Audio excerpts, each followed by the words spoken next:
Picture a grand royal hall, packed with the wealthiest, most powerful nobles in the country.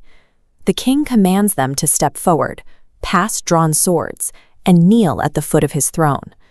But the king isn't demanding loyalty for himself. He forces these terrified men to lean over and kiss the decaying hand of the exhumed corpse sitting beside him, a dead woman with a sparkling crown resting on her skull. This sounds like a fever dream from a dark fantasy novel, but it's an actual documented historical event. The man on the throne was King Peter I of Portugal. For nearly 700 years, this moment has been treated as a grotesque ghost story. In reality, the decision to crown a corpse served as the final act in a brutal, years-long psychological war between royal duty and private grief.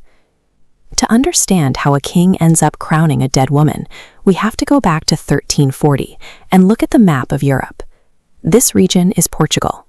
Peter's father arranges a marriage with Constanza, aiming to appease the massive neighboring kingdom of Castile and prevent a devastating war. But the moment the royal carriage arrives, Peter ignores his new bride entirely. He is immediately infatuated with Constanza's lady-in-waiting, a woman named Inês de Castro. Behind closed doors, Peter and Inês begin an intense, very public affair. Even after Constanza dies suddenly in childbirth a few years later, Peter absolutely refuses to leave Inês aside.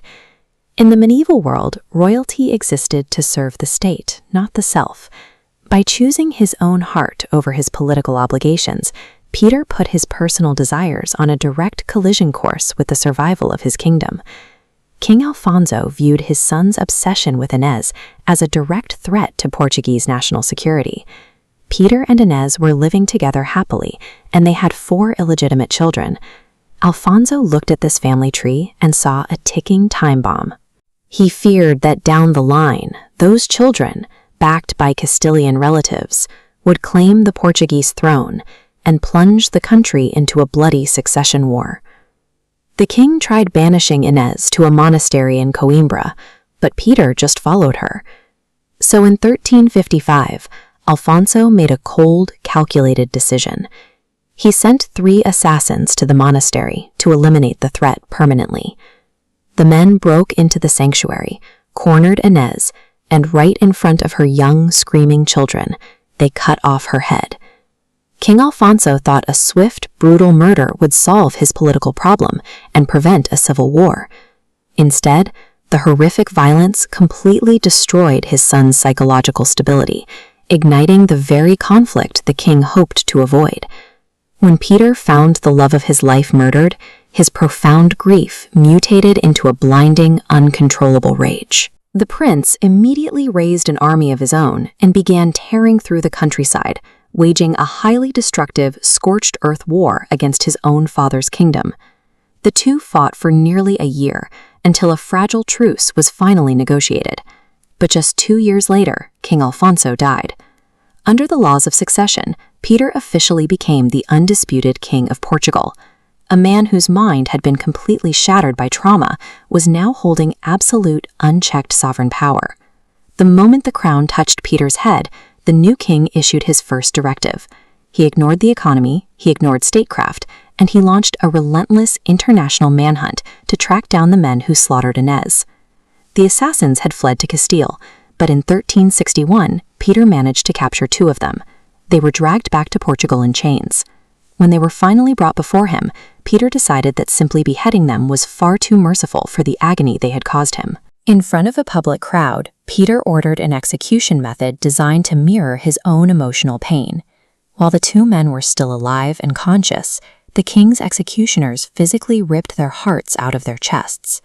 With that single, visceral act of violence, Peter completely shed his identity as a grieving, romantic prince.